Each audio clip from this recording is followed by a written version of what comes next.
So many of us are, I think, going to meet for the last time before the year end. Some of us are going away. So maybe this will be the last get together, so to speak, before we end the year. So let's make the most of it. Talk about it. Hopefully, how many of you are going to come next week? Raise your hands. Good. So usual suspects are still going to be there, so that's good. Okay. Let's take the pranam with us. Om Jnanam-timirandasya Jnanam-jana-shalakaya Chakshurumilitam Yena Tasmai Shri Gurave Namah Shri Chaitanya Manobhishtam Sthapitam Yena Bhutale Swayam Rupam Tadamayam Tadati Swargadantikam Vandeham Shri Guru Shri Yudapadakamanam Shri Guru Vaishnavansha Shri Rupam Sagrajatam Sarkaranatam Tam Sajivam Sadvaitam Savadutam Parijan Sahitam Krishna Chaitanya Devam Shri Radha Krishna Padam Sarakana Lalita Shri Vishakha Vitamsha He Krishna Karuna Sindhu Dinabandhu Jagatpate Gopesha Gopika Kanta Radha Kanta Namostute Tapta Kanchana Gaurangi Radhe Vrindavaneshwari Rishabhanusute Devi Pranamami Hari Priye Vanchakalpatarubhyasya Kripa Sindhubhyo Cha Patitanam Pavanebhyo Vaishnavebhyo Namo Namah Jai Shri Krishna Chaitanya Prabhu Nityananda Shri Advaita Gadadhara Shivasadi Gaur Bhaktavrinda Hare Krishna Krishna Krishna Hare Hare Hare Rama Rama Rama Hare Hare.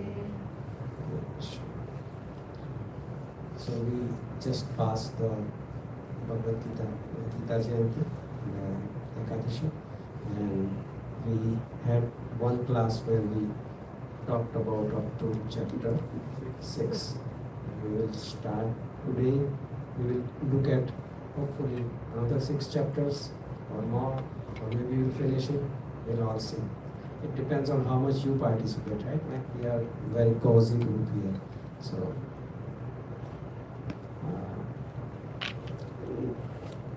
Before we start, let's have a recap.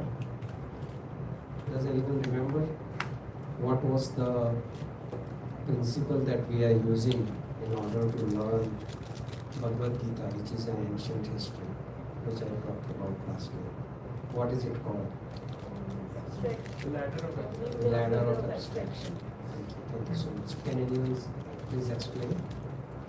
Just briefly, a minute or so. That people would have different interpretations based on their level of knowledge, scale and like that.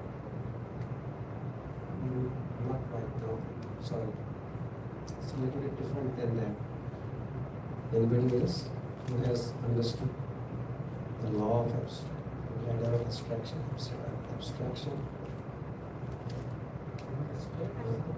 Maybe I didn't explain it right, so it's clearly proven right now that that is the reason here. Okay, so I'm again going to briefly describe what is ladder of abstraction is. The ladder of abstraction is like, it's not like one-way ladder, it's like two-way ladder. Okay. And at the bottom of the rungs, the bottom rungs, what is it? Let's start from top. At the top rung, there is, what you call them, universal principles or esoteric truths, which is, which is timeless, basically, which is there, and it will be applicable regardless of what time it is being discussed or talked about. And at the bottom is the application part. So the application part is much more grounded and close to, like what the time is, what is the understanding of the person and everything. So like it depends on that particular person, not person, like the time basically. It's more connected to the time rather than anything else. So time and also the understanding of the people who are listening to those principles. And so between the universal principles or the truths and between the application and going to the application, it is different for different yugas or different time. Whatever time it is being spoken, it should be, like we should be able to translate or explain those esoteric truths in a way which makes sense for the time that it is being spoken. So whatever was spoken 5,000 years back, there may be a universal truth. Krishna said that Dehinosmin yatha dehe kumaram yovanam jara. And that means that like how like how the soul passes through the different bodies, and at the time of death it passes to the another body, new body, and the wise person doesn't get bewildered. Now that meaning will have a different application if you take it in the Dwapar Yuga, versus if you take it within the Kali Yuga, it will have a different application. So we need to connect those things to make this timeless wisdom truly timeless, so that everybody can understand regardless of the time it is being spoken. I don't know if I made a little bit different than last time or not, but does it make sense or? What else we talked about in the last? So I'm going to start the slideshow.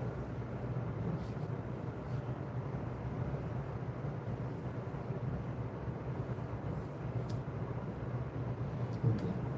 I thought of adding this into this particular class, which is what is the uniqueness of Bhagavad Gita.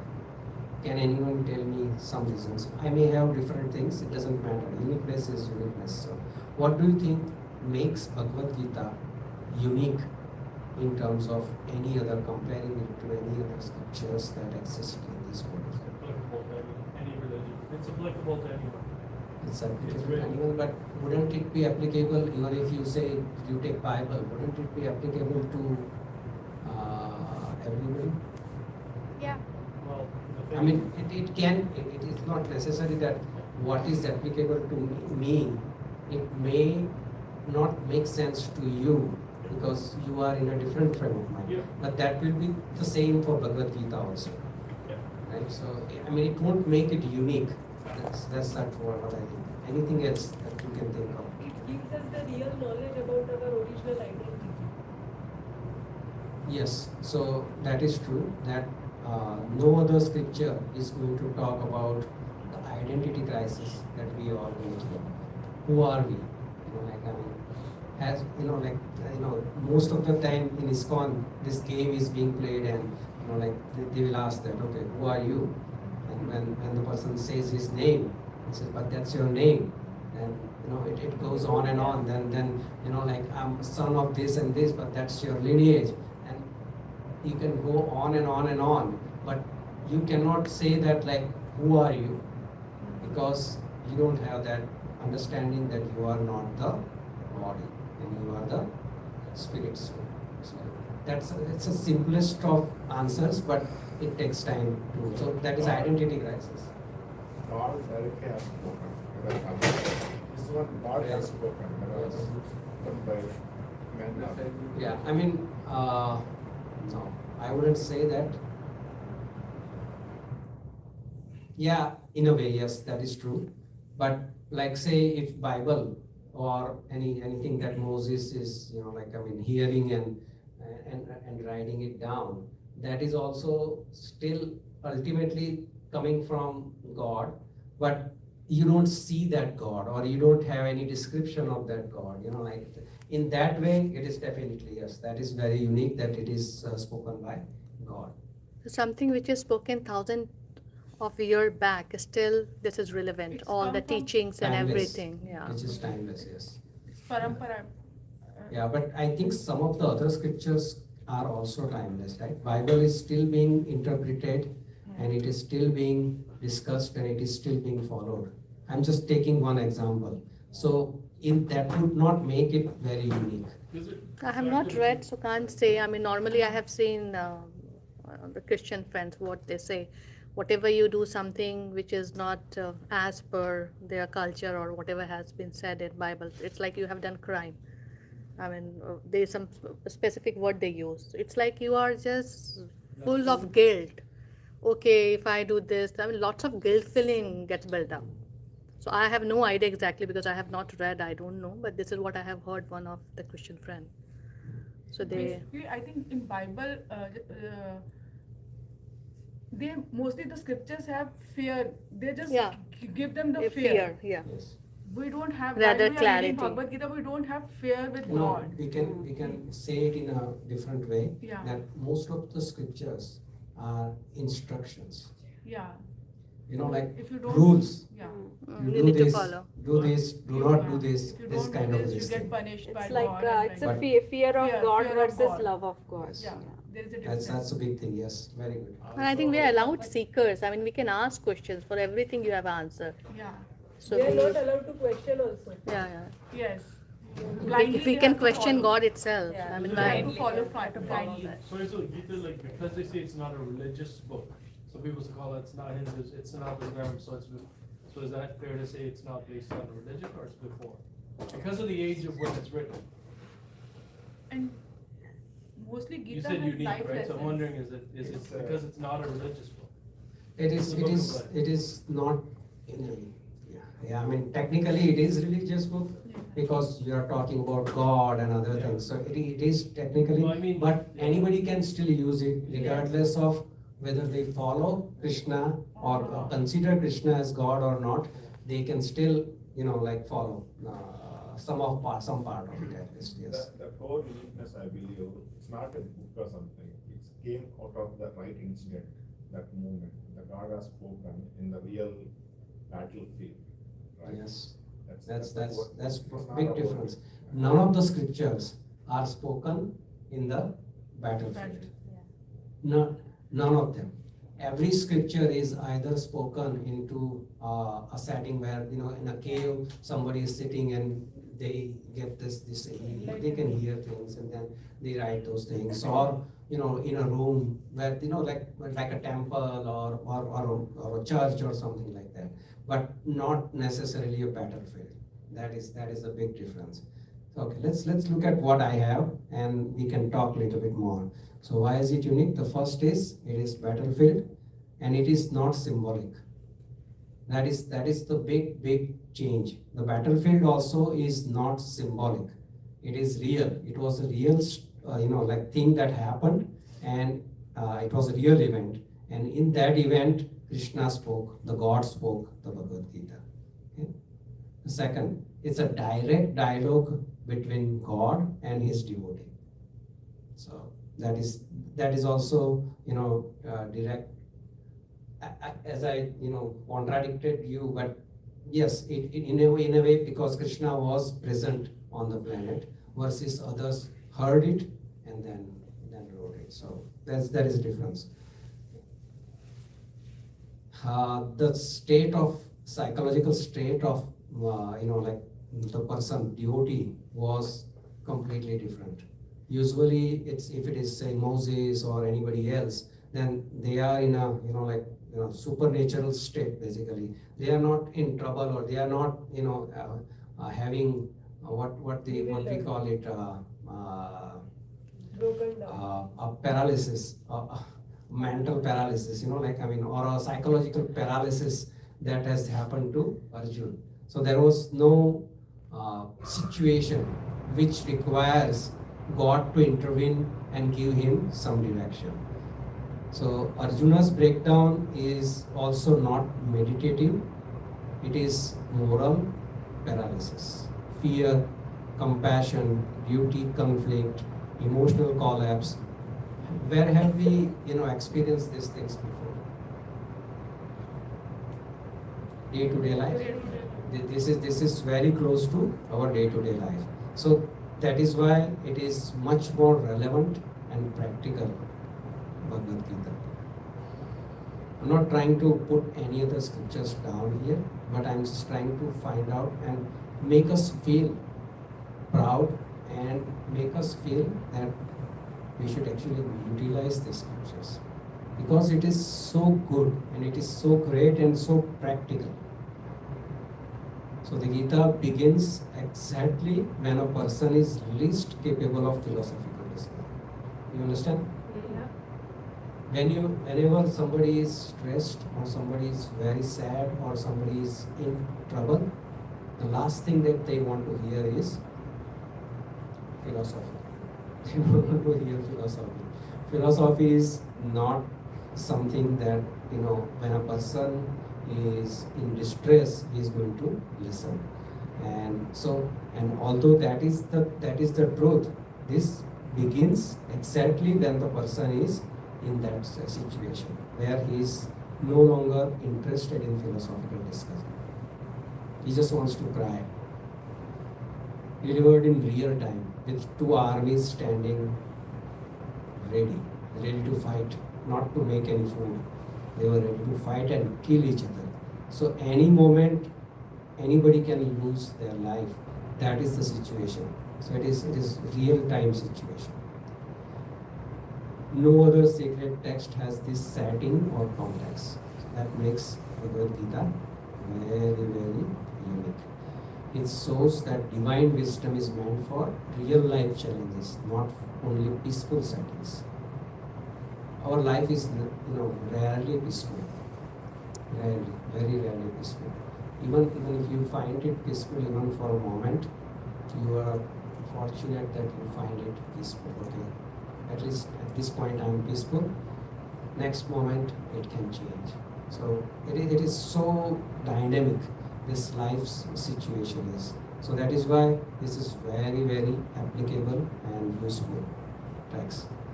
Okay, so that's what I thought, that the uniqueness of Bhagavad Gita. And you see the title when Narendra Modi gave the Bhagavad Gita to Putin, and the picture on the picture you can see Prabhupada's Bhagavad Gita where the battlefield is depicted, and it's the same thing. So it just makes it so unique and so interesting. And one more thing, Prabhuji, in Bible or in Quran, they mentioned they are the messenger of God. But only in Bhagavad Gita, they said, I am God. That is also unique. Yes. Yeah, Bhagavad Gita is completely unique. So Bhagavad Gita's depth and the contents of Bhagavad Gita is completely unique. But for that, you need to at least study the Bhagavad Gita in order to tell that thing, right? But on the top level, higher level, you can still see the differences between Bhagavad Gita and any other scripture. So we are so fortunate that I think most of us are born into the culture and tradition of where we know about Bhagavad Gita, where we know about Krishna, where we know about so many things about God and ourselves. Let's have a recap.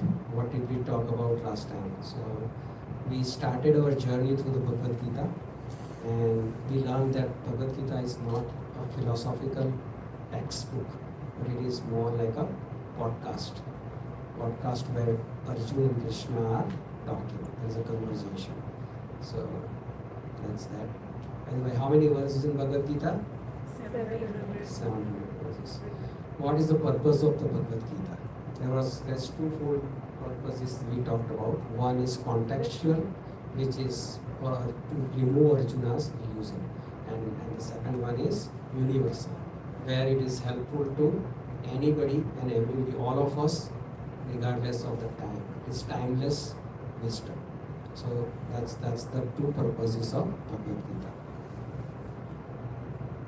Third, Krishna's teachings are eternal, but they are spoken at a particular time. It's about 5,000 years ago. So although it is timeless, it is still spoken at a particular time.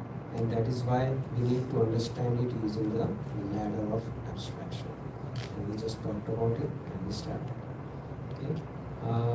So this ladder, let us move from up into the spiritual truths, universal spiritual truths, and then come down to relatable modern examples that we can talk about. And as you remember, my slideshow is like laid out in that fashion, that we talk about the universal truth, its application, and any particular verse from that particular chapter. So it's just an attempt.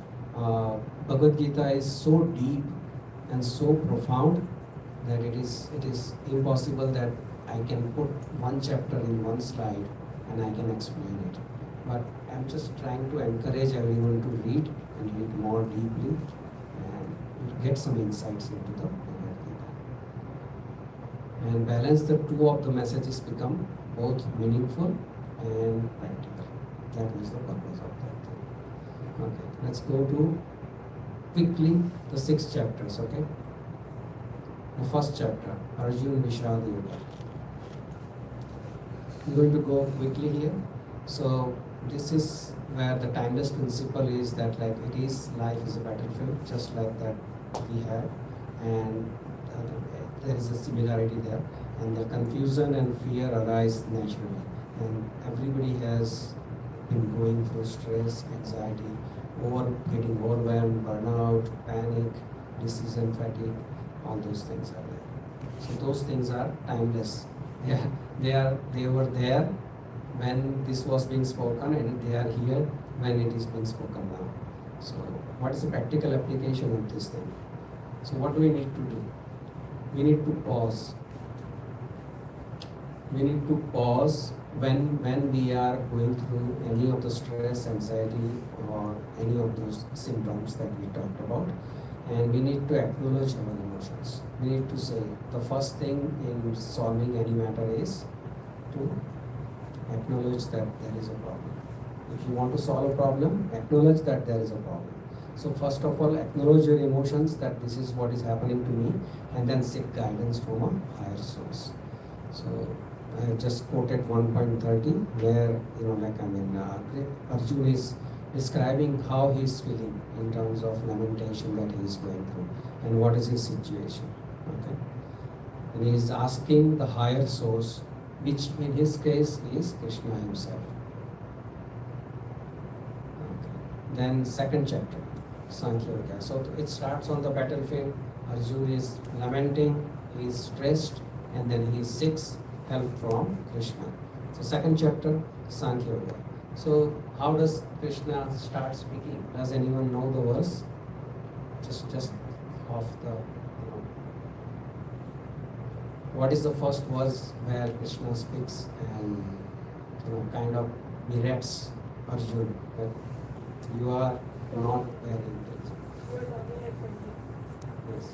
Asochanam anvasocastam pragyavadam supasasa gatasun agatasun nanusochanti. Those who are pandits, they don't think about who has died and who has not died and who is living and all those things. Panditas don't ask that question. You talk like a pandit, but you are a fool number one. Prabhupada says that, okay? I'm not saying that. So Prabhupada says that he calls Arjuna, you are a fool number one. So Arjuna was put into these difficulties. He was in this illusion He was not, he's a, eternally liberated soul. He doesn't need to be in this kind of illusion. So in Sankhya Yoga, what do we talk about? Anyone remembers? The analytical study of a soul. Analytical study of the soul. What does it mean? Anybody What kind else? of attribute? The soul Oh, is eternal. No, it's okay, Mata. You can speak. Sorry? The soul is eternal. Soul is yeah, eternal, it's right? attributes, like all of the attributes of a Yes. soul, like It you know, cannot the be cut, size. it cannot be, Yeah. the size of this thing. So basically Krishna, Arjuna is saying that I'm going to kill my kinsman, and Krishna is taking him out of the, like this thing. Like, yeah, I know. But you know what? You are not the body, you are the soul. So, and soul cannot be cut, or you cannot be killed, or cannot die. So it doesn't make, any difference basically. So he takes him to the top of the ladder and tells him that the soul is eternal, indestructible, and beyond the material body. What's the application for this? Can we go around saying that I'm going to kill you because I'm not killing the soul anyways, I'm killing the body? That cannot be the application, right? That would be not, it will be unlawful and it will not be acceptable to anybody. So what is the application? We have to detach from the temporary roles, bodies, and remember our true identity, especially when we are in the moment of stress. That time we need to remember that I am an eternal soul, I am not this body. Okay, and then we picked up Najayate Vriyate Va Kadachit Nayam Bhutva Bhavita Na Bhuyah Ajo Nitya Sasvato Puranam Nahanyate Hanyamane Sarire. Okay, and then we went on to chapter 3. So Krishna is taking Arjun from lamentation to telling him that you are not this body. And now what do Arjun do with this? When he hears that, okay, I'm not the body, so what do I do with that? So then Krishna says that, yeah, I can understand that everybody has to act. Action is inevitable, and there is no escape from, nobody can stay or leave without acting. So acting is essential, you cannot escape from that. So in that case, what you need to do, he says, you have to act without attachment to the results. So that is the first level of Karma Yoga. Level 1, which says, act without attachment to the results. And what is the practical application? It's offer your work as service, focus on excellence, not on reward or recognition. Honestly, it's not easy, if at all possible, to do this.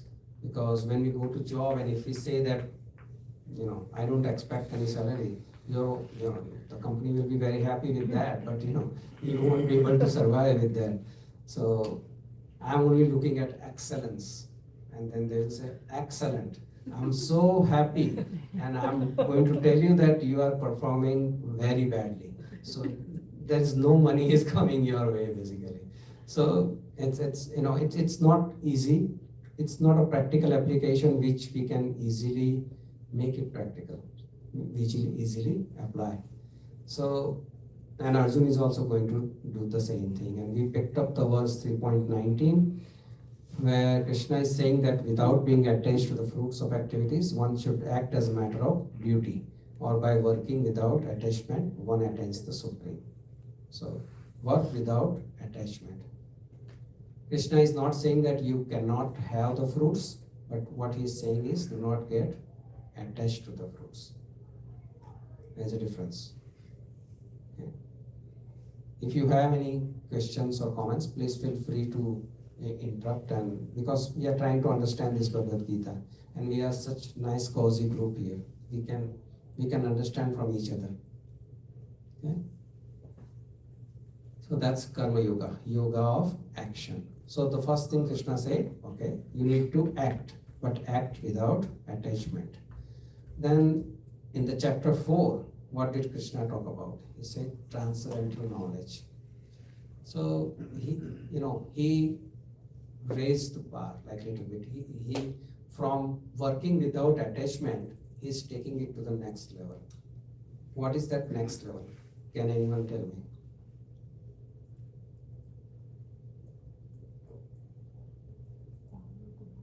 Offering it to him, offering the results to him, Offering the results to?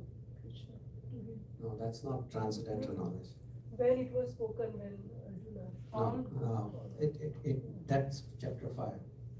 Offering, that's the last upgrade of the Karma Yoga. This is, we are still in the transcendental knowledge. So what is the transcendental knowledge and what does Krishna, why did Krishna speak this particular chapter?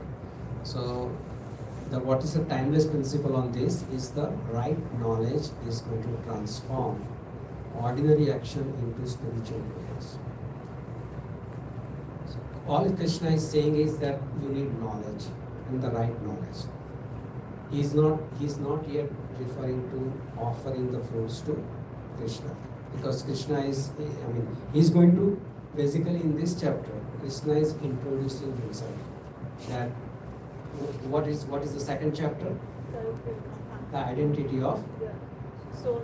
soul. This is So super soul is identified now. He told Arjuna that you are the soul. Now next he has to say that who am I? And then he's going to say, I am God. And that's how the Gita is progressing. So what Krishna is saying in this particular chapter is like that there are many beautiful verses in this one. I think I have some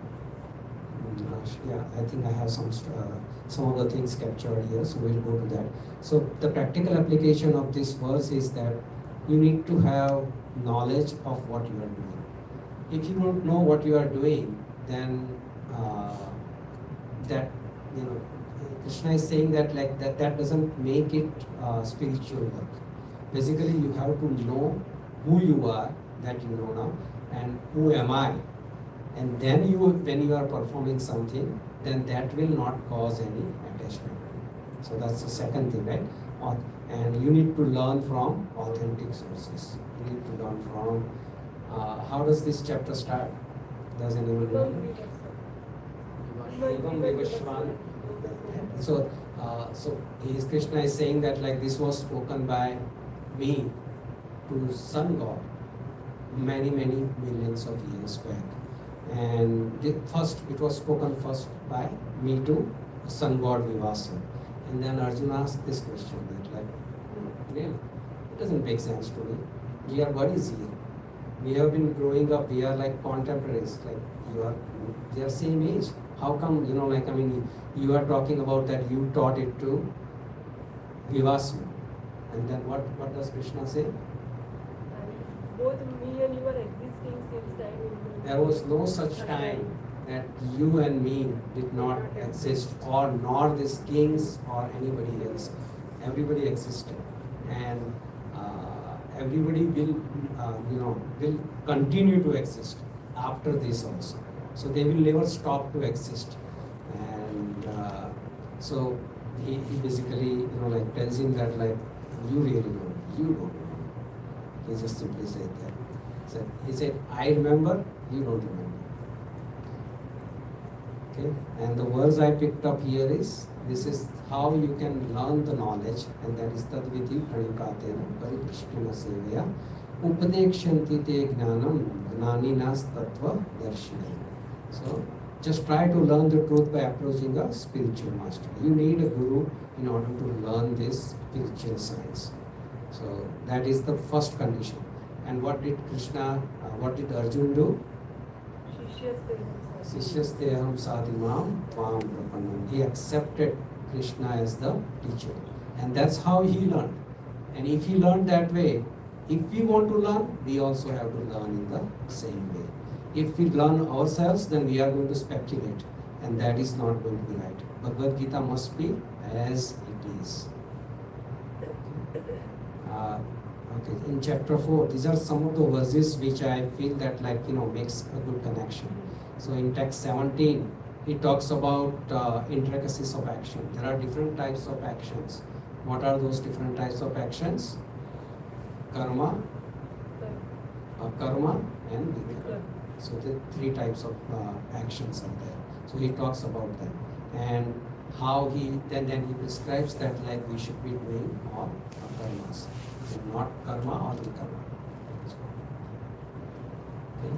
Then he talks about, because everybody has to act, he's talking about the knowledge how to act, how we are going to act. So then in the second one he talks about how an intelligent person sees action in inaction and inaction in inaction. So it's kind of a tongue twister, but it's pretty simple. So we can talk about it someday if you want to. But he basically described how those who are in Arjun wanted to be a sannyasi, and that means that inaction. So he was thinking that he doesn't want to act. So then Krishna says that means that you are actually seeing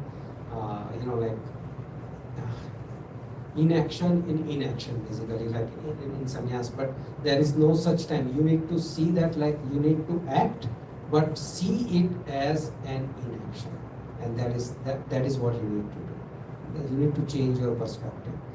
Okay, one is understood to be in full knowledge, whose every endeavor is devoid of desire and sense gratification. So that is another knowledge that Krishna is giving, that you need to avoid sense gratification. And if you avoid sense gratification, then you are in perfect knowledge, and that means that you will not get any reactions. Abandoning all attachment to the results of his activities, and you need to go forward like that. You need to get detached. And then he says that when such a man, understanding acts of mind and intelligence, perfectly controlled, gives up all sense of proprietorship over his possessions and acts only for the bare necessities of life, thus working is not affected by sinful reactions. This is very important, to understand that like you need to act with mind and intelligence perfectly controlled. You have to give up all proprietorship. This is mine, me, mine, all those things you have to give up. And all the possessions, you have to understand that you are not the proprietor of anything. क्या लेके आए थे, क्या लेके जाएंगे, right? You are not come with anything, you are not going to go with anything. And if we work like that only for the bare necessities of life, then it is not going to affect and create any sinful reactions. Then we got the knowledge, Arjun got the knowledge in text chapter 4. Then we are going to go to the next chapter, which is action in Krishna consciousness. So this is the final upgrade of the how to do the Karma Yoga.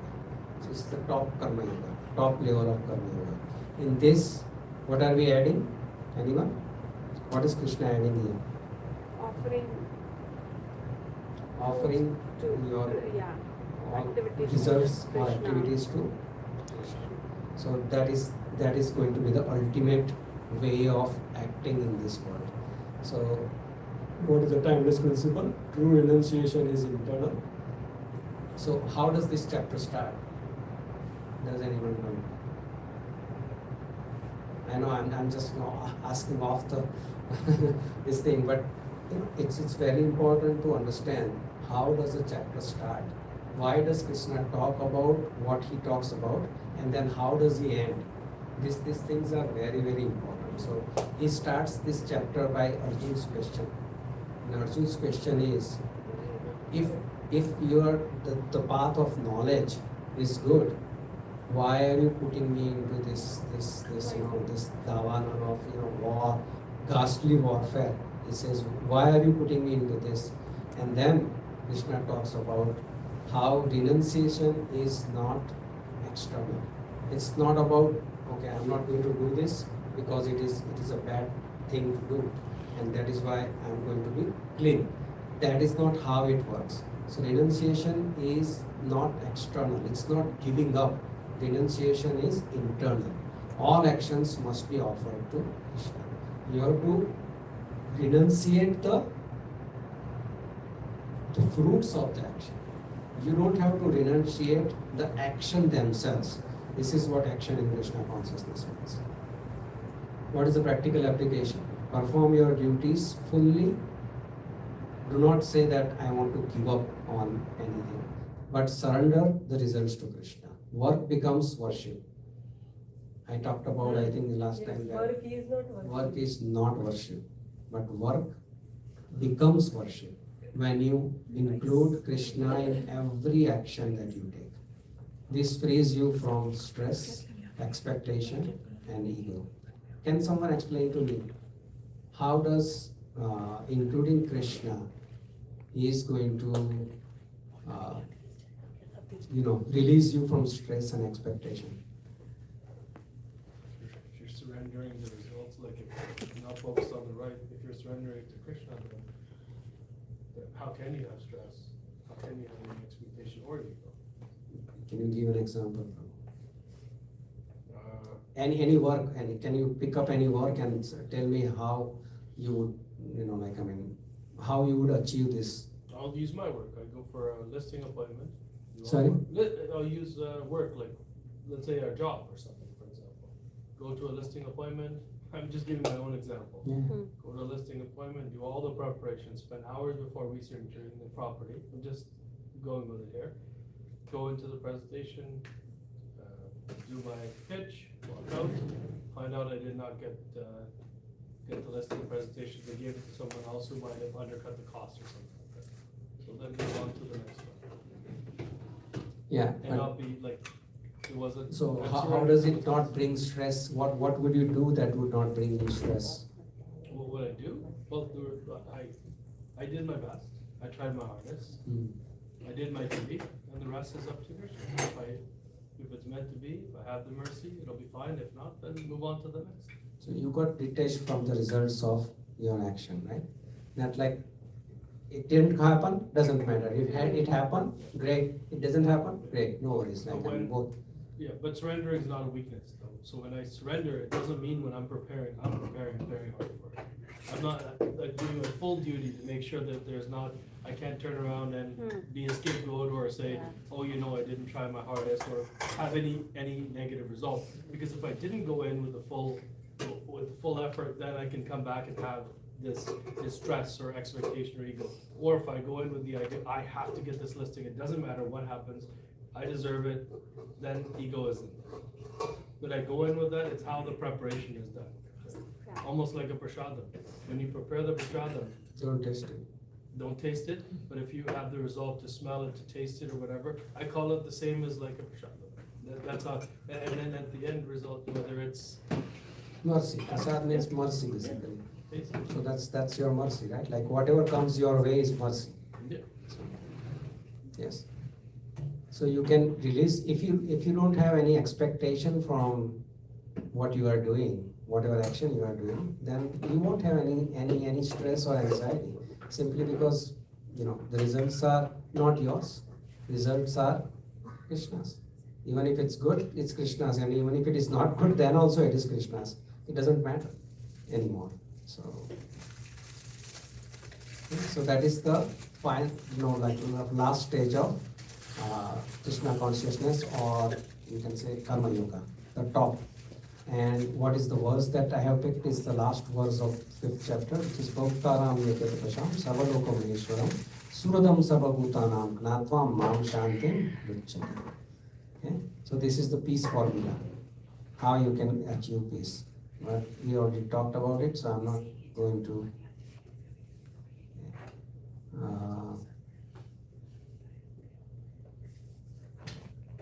Chapter 6, we talked about Dhyana Yoga. So then Arjuna is asking about, what do the someone who is going into the meditative mode, because that's what he wants to go into. So that's why he's asking about Dhyana Yoga. And then this chapter is talking about how the Ashtanga Yoga is to be performed. And also there are certain very important things verses in this chapter. Can anyone guess what is so important for even Bhakti Yoga in this chapter? Yogi, No, that's the final verse, right? always remember. No, in Dhyana Yoga, there is certain aspects which is very important for everybody, not just Dhyana Yogis. and that is mind control. Mind control. So the highest perfection in yoga is the last verse again I'm picking here, that it's constant remembrance of Krishna and loving service to him. Even the end of this chapter, Krishna is speaking on the same thing. And what is the practical application? How when we control our mind, then we can, in our modern life, we can be mindful. And when we are mindful, then we can reduce our stress, anxiety, and distractions. And the last verse of chapter 6 was picked as Yoginam api sarvesham madgatena antaratmana saddhavan bhajante yomam same yukta tamo mata. So out of all yogis, Krishna says, who is the most wonderful is the one who thinks of me within himself, not me, Krishna. And he, very humbly, Krishna in the end, what does he say? That is my opinion. Actually, it's my opinion. It can be, anybody can have an opinion. It's my opinion. Okay, so we did the Dhyana Yoga. Now we have to go to knowledge of the Absolute. And that is chapter number 7.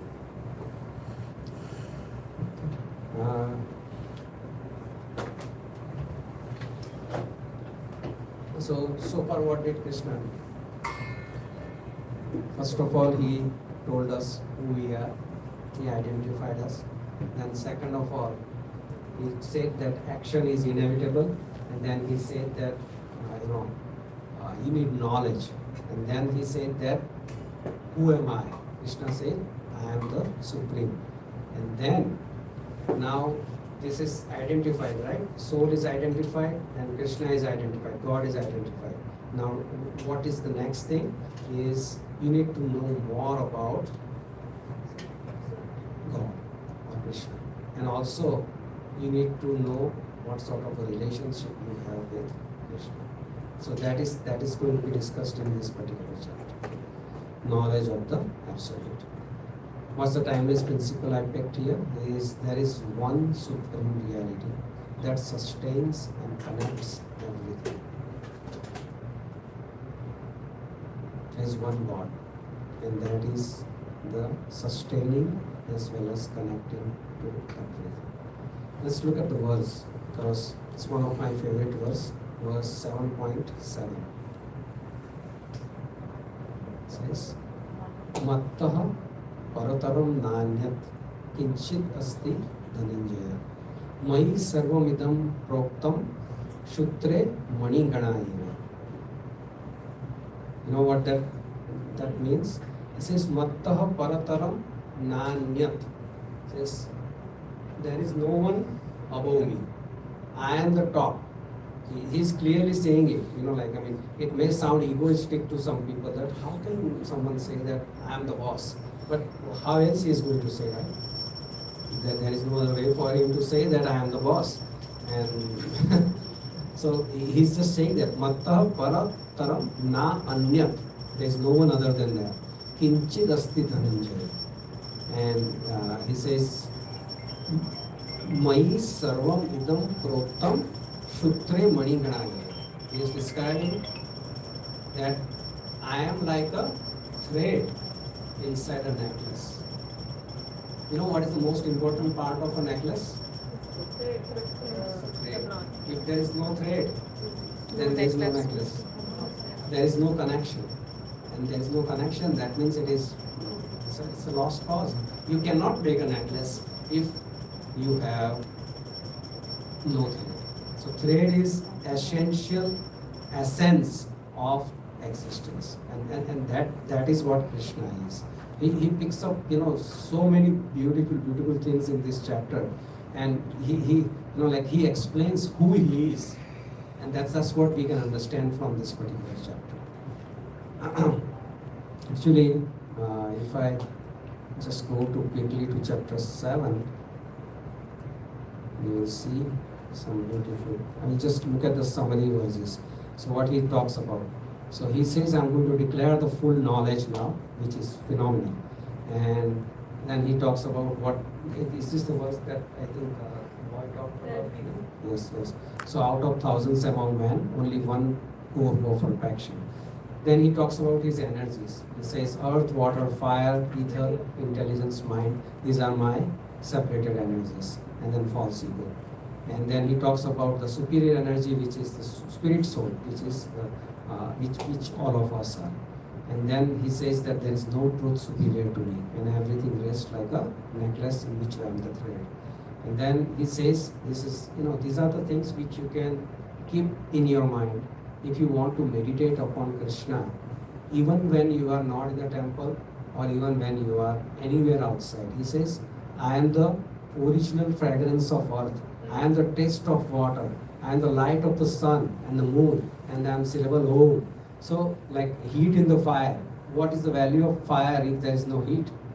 It's the same thing. So, like that, he has picked up all the important things within which he says that why they are in that way is because of him only. Why there is heat in the fire? Because of Krishna. So, whenever you see all those things around you, you can think of Krishna and meditate upon Krishna. This is the way he is explaining himself in the entire chapter. And he talks about the three modes of material. And then he says that, like, you do the action, and when you offer it to Krishna, to me, and then he talks about like how we are not the doers, and that takes away everything away from any attachment that we may have. If we have the attachment that I did good kirtan today, or I did good class today, or something like that, Krishna says, oh, you are not the doer. So there is no more attachment there. So he talks about that. Then, yes, so some very beautiful verses which reminds us of Krishna in all the time. In the end, he says, those in full consciousness of me, who know me, the Supreme Lord, to be the governing principle of the material manifestation of the demigods and methods sacrifice, can understand and know me, the Supreme Personality of Godhead, even at the time of death. And I think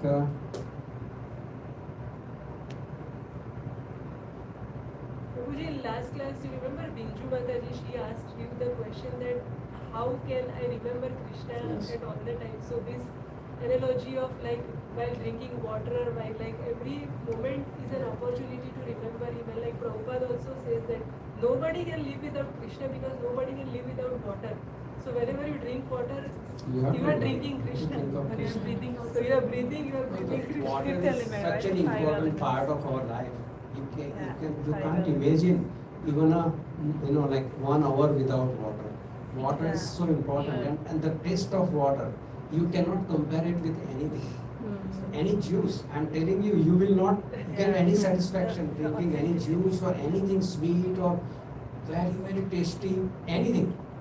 The only thing that will give you satisfaction is water. And that taste is, you cannot recreate that taste any other way. Purity, right? So, yeah, so this is the chapter 7, knowledge of the absolute. Let's go to the next chapter. Okay.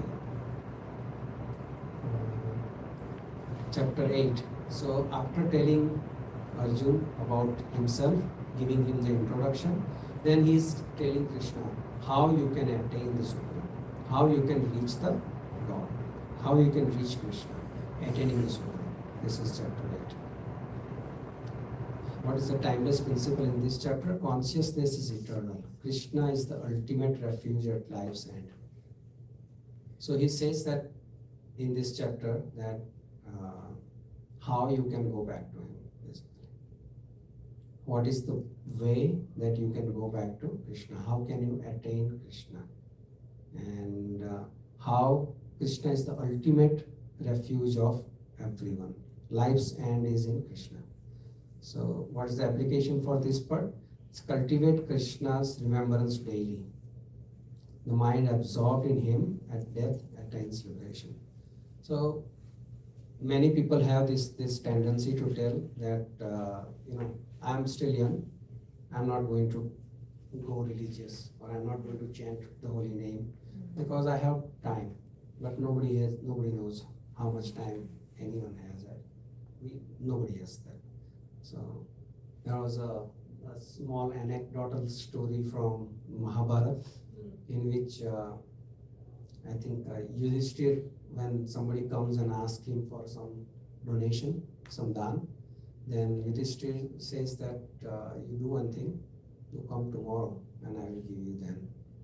And then Bhim stands up. Bhim stands up and picks up a drum and he starts to play the drum. He says, celebrate, celebrate, celebrate. So Yudhishthir says, what are we celebrating? And why are you speaking like that?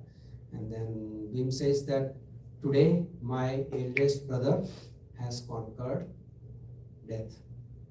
He knows that he is going to be alive tomorrow. So Yudhishthir immediately retracted. He says, okay, here is what you need. And so basically, it just means that we don't know when the death is going to come. And that is why it is important that we remember Krishna daily. There has to be a practice. Otherwise, you are not going to remember Krishna. What is the last the verse of this one is Antakale cha mameva smarana muktava kalevaram. Yah prayati samadbhavam yati nastya satra yatra asansaya. What Krishna is saying is that at the time of death, if you remember Krishna, remember me, then that alone is going to take you to my nature. That means come to me. And there is no doubt about it. Ashansaya. He says, you have to remember Krishna at the time of death. This chapter describes how even, what is your consciousness at the time of death will determine your next life. Even if you haven't made a connection with Krishna throughout. Sorry? Even if you haven't made a connection with Krishna throughout. Yeah, you may not remember that. No. I mean, making an attempt to connect, for example, for chanting in this lifetime, at the time of death, I can understand that. But what if someone has never made a connection with Krishna, for example, walks into No Frills outside his Kavya Mata there with a book, gets him the book, he goes home, he starts to read it, thinks about Krishna, passes. So is that applicable for this? Yes. So the person who's never made a connection with Krishna, Yeah. or it has to be someone who's made the connection with Krishna, therefore at the time of death, if you think of Krishna, you will go to Krishna. Yeah. Yes, yes. I just wanted to just clarify that. Anybody who remember Krishna at the time of death will go to God. Even if you don't know who Yeah, Krishna it is. doesn't matter. The story, Yes. no? But, So we have the story of Yes. Ajamil, right? Okay. Ajamil, he knew he was a Brahmana and he knew Krishna, but he became like a bad guy. And then he named his son Narayana. Yeah. And at the time of death, he saw Yamaduta. And he got scared and he called for his son Narayana. And yet he was given the second chance. That's a second chance, okay? He was not directly taken to the Godhead, but he was given a second chance. Sorry, just give me a second. Okay. Yeah. No? Yeah. So it's good, we chose a good name for our son.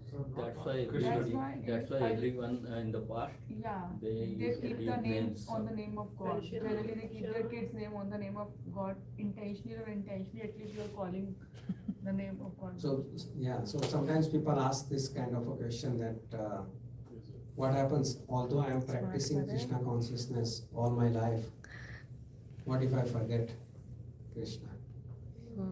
Krishna will nourish you. So then Prabhu, Krishna says that I remember, those who forget me at that time, I remember them. I am going to remember them and I will, be there for them. So, yes, bro. I think one concept is also there in Bhagavatam. Like if you are not practicing Krishna consciousness, at the time of death, it's very difficult to recall. Yeah. Yes. Like that is one thing. Another is like if you are thinking every day, every time about money or something else, so at some point of time in the consciousness, that thing will come back. you can't remember, and the pain and everything at that time is so intense, you cannot remember Krishna if you are not practicing. Just think about it, Prabhu. Even if you are in this condition, you are not dying, but whenever there is pain, so many people can never remember Krishna. If you are in financial trouble, are you going to remember Krishna?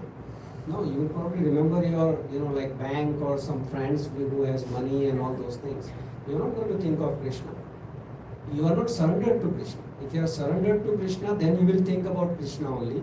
That I don't know Krishna, who is going to give me the money? I need money, but you make the arrangement. And somebody will be instrument in giving you the money. But otherwise, it's not possible for anyone to think about Krishna, even if you are in a dire strait where you need, either some sort of a help from God. So basically, it's only Krishna mercy so that we can remember Him. We think we can do it, we can't do it without His mercy Yes. or His love. So, but that mercy will not come. You remember, our Damodar Leela? Mercy doesn't come alone. Mercy Alone, is yes. you We need to have require those two effort, fingers, right? Like you need to effort make the and effort. effort. If you don't make the effort, then very likely that mercy will not come. Even after making effort, sometimes mercy doesn't come. So if you don't make an effort, mercy is very unlikely to come. And also it's a misconception that Ajam will only put the name Narayan as his son. That's why he recalled Narayan. I think he was a good, he practiced Krishna consciousness before the stage of that life, and he has that in his heart. That's why he has Krishna's mercy. Because nowadays everyone thinks I will put the name of God to my son, and at the time if I call his name, then Krishna will save me. No, Krishna will say. Yeah, Krishna will save me, Krishna will but save. that will be Krishna's mercy, I think. Yeah, no, he has given this Abhay Vachan, in which he doesn't, he doesn't go back on his word. He says, if you take my name, whether you are conscious of me or not, you have just taken my name, it is enough. It's enough to give you a second chance. It's not enough to give you the liberation, but it's enough to give you a second chance. So Ajamil got the second chance, and then he changed, and then he could go back to God, not before. The second time that will come back. What does second He chance didn't means die. over here? He didn't die, although Yamadutas came, and his time was there to die.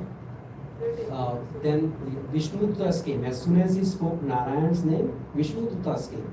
And they said that this is not your jurisdiction.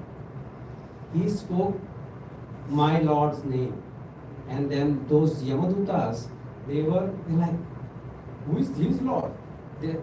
They had no idea what these guys are talking about. He says we know only one, and that is Yamaraja. Yamaraja is their Lord. He says, we only know Yamaraj. Who are you talking about? So they say, Shruta said that you go back and ask your Lord. And then Yamaraj said to them that Dharmanto Sakshat Bhagavad Pranita.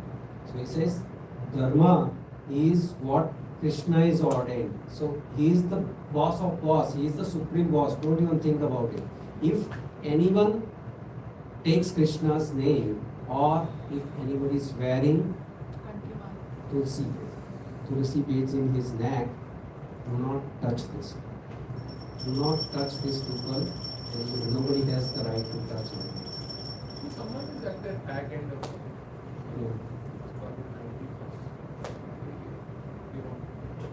practically nothing. You decide to follow Krishna. What happens in this, in a practical way? How he or she does? How? So let's Somebody has a deathbed, for example, over 90-year-old. yeah, How would they remember? Very old, 90 years Yeah. old. Nothing is working at this point in time. And the person calls out Krishna's name. What happens to that person? Now, in a practical way, what will happen? Second chance would be applicable how? So they will get another birth basically. They will get another birth which is more, in a pious family or something like that. If they, it depends on your consciousness also at that time, right? So when that person speaks Krishna's name, but he's not basically thinking of Krishna as the Supreme Lord, then there is benefit, but not as much as, like that you will take it as a consciousness. So it can get little, it can get little messy in a way if you try to think of all, what is. But in general, basically, this is like a, like given. I'm not going to, nobody can touch that person if he takes Krishna's name. That's why in our tradition, why they give all God's names to their kids. That's the reason. Because by mistake also they can think of or take the name of their children at the time of death. Then also they will get some benefit out of it. Can I ask one more? Okay. Normally when a person passes away, you are sending that person just to the the birth that is sent is very different. You don't see Hare Krishna, Hare Krishna, Krishna. I have never seen that. Why is that? Why people they say Ram Ram Satya Satya. Yeah. Why do they say that? Why not say Krishna? Krishna and Ram is same. It doesn't matter. I mean, this Ram Nam Satya hai and those things is after death, right? Basically. It's not before death. So like when they're carrying the body, they may say Ram Nam Satya, Ram Nam Satya or something like that. But, I'm not sure if I quite follow what you are asking, so. Yeah, I mean, point is, why would they say something, that verse instead of, saying Krishna's name, why, and it has been passed on from generations, right? Like, I have been hearing it since a child. Well, there's no difference between Krishna and Ram. They are saying this Yeah. Ram Nam is only truth, rest is like whatever you're earning or whatever you have done, that is just like nothing. So that is No, why It's a reminder, has a, again a reminder. certain frame of mind.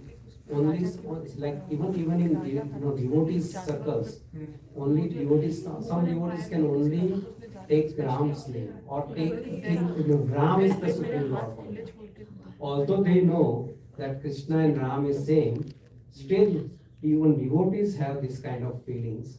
Even in Chaitanya, Chaitanya Leela, there are devotees who could only take, who are like loyal to Ram only, not to Krishna. Although Krishna's associates, they are Krishna's associates, still they could only take, and then Chaitanya Mahaprabhu will make fun of those guys that, you're Ram, right? Like you're Ram. He knows, like it's the same, but so it is about your liking for a form. You align with certain forms. Some people like, I love Narsimha, right? Like, I mean, not that I hate Krishna, but I love Krishna's Narsimha form. So it can be, like a form doesn't matter as long as that's the same person that we are referring to. So, and at the time of death, after the death, it's a great reminder for the people who are in the parade of that dead body that they are going to.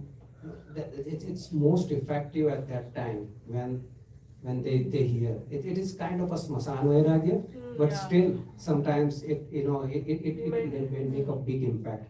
At that time when someone hears Ram Nam Satya hai, that person at least will have that consciousness for some time. Because it's most effective at that time. Okay? I think probably is it sometimes the soul, some souls like they need this type of, that's why we do chanting for the soul to find like its path.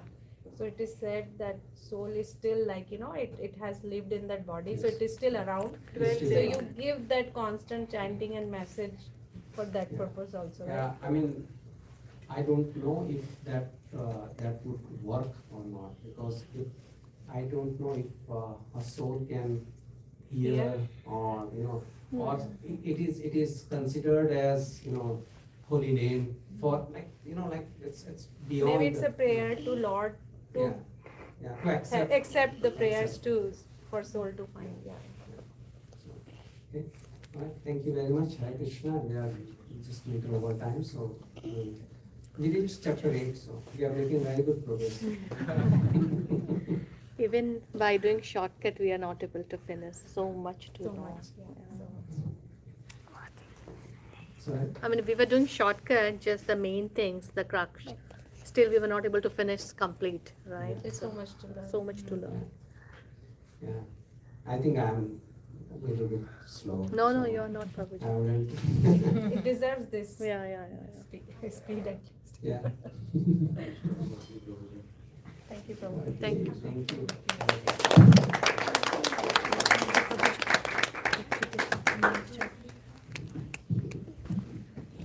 Thank you so much, Prabhuji. A big Hari Bol, everyone. Hari Bol. Okay. So, Prabhuji, I have a question before we close because kids are here and we learned the 8th chapter, essence of it. So, how to cultivate that Krishna's remembrance daily? What is your advice for the kids? Like, not every kid will get time to chant and do the mala. So, what do you advise to them? How can you remember daily? I think if they, as long as they, keep coming into association of devotees, I think it will be in their subconscious. It will remain in their subconscious, and most importantly, if they can even align with the fact that you have to see Krishna in water, sky, anything that Krishna has described, you can still see Krishna, right? Like, I mean, if they are drinking water, they can think of Krishna. Even if they can, remember these things that Krishna is saying in this particular chapter, that alone itself will help the kids to remember Krishna, whatever they are doing. They don't have to be, picking up the beads, but even if they can think of Krishna like that, that's going to be very beneficial, I think. Thank you, Prabhuji. So all kids, remember always Krishna. Okay? You all drink lot of water, I know. So every time when you drink. Anyone has any questions?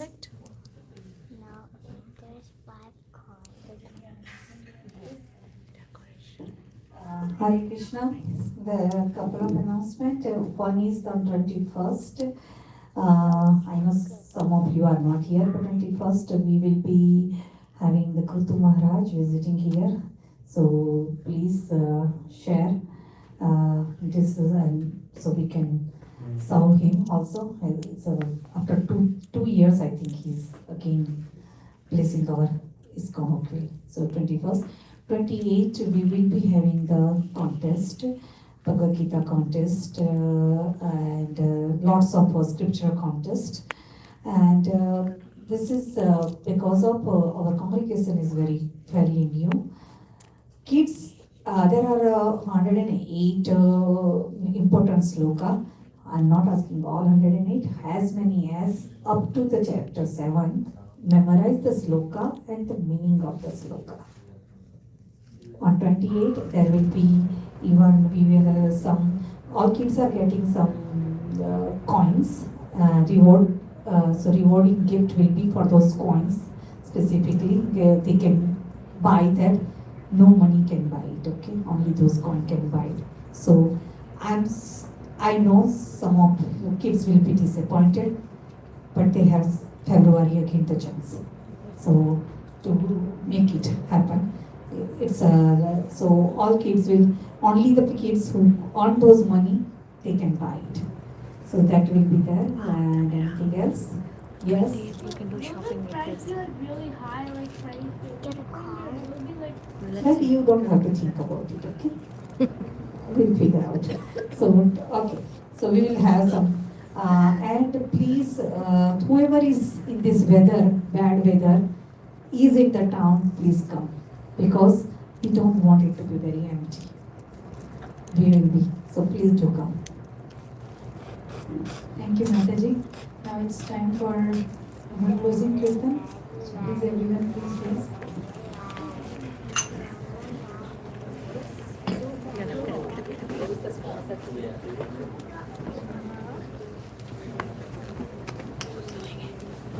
know there is a water, sir. I don't. Samira, your packet. Okay. Keep everything in the packet, please. Keep everything in the packet. I lost one more.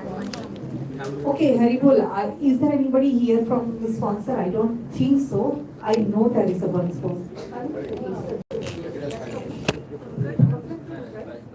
Yeah, Pankaj Prabhu is the sponsor. Yeah, Pankaj Prabhu is the sponsor today.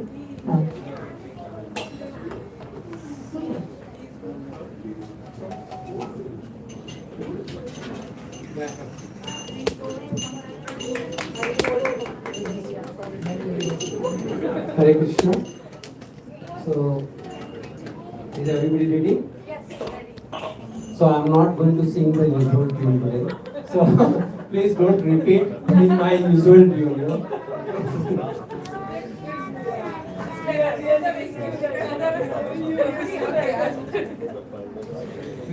It's a very simple tune, and I hope everybody will enjoy.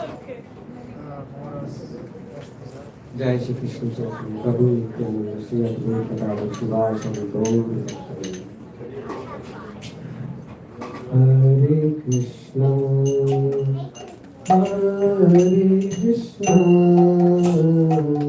Krishna Krishna Hare Hare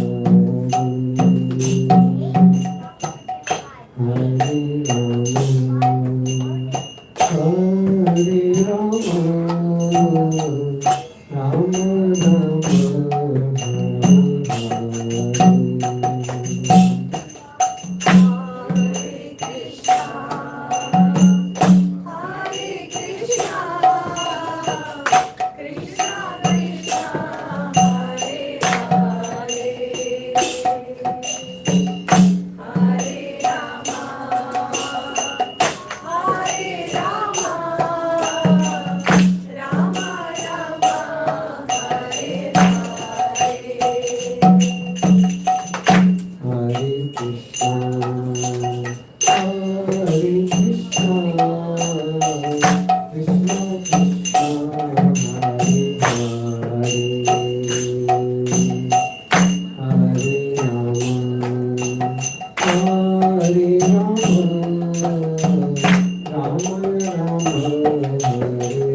जय ओम विष्णुपाद परमहंस परिव्राजकाचार्य अष्टकोश भक्तिवेदांत स्वामी श्रील प्रभुपाद की जय ओम विष्णुपाद परमहंस परिव्राजकाचार्य अष्टकोश भक्ति सिद्धांत स्वामी श्री ठाकुर गोस्वामी महाराज श्रील प्रभुपाद की अनंत कोटि वैष्णववृंद की रामाचार्य श्री हरिदास ठाकुर की श्री कृष्ण चैतन्य प्रभु नित्यानंद श्री अद्वैत गदाधर श्रीवासदि गौर भक्तवृंद की राधा कृष्ण को गोपीनाथ श्याम कुंड राधा कुंड गिरि गोवर्धन की मथुरा धाम की वृंदावन धाम की नवद्वीप धाम की जगन्नाथपुरी धाम की द्वारिका धाम की गंगा मैया की यमुना मैया की भक्ति देवी की तुलसी देवी की समवेत भक्तवृंद की गौर प्रेमानंदे all glories to the Assembled all glories to the Assembled all glories to the Assembled all glories to Shri Guru and Gauranga Om Vishnu Padaya Krishna Vishnu Padaya Srimate Bhaktivedanta Swami Te Name Namaste Saraswati Devi Gaurvani Prachanani Vishesh Shunyavadi Paschat Pradeshatarani Jai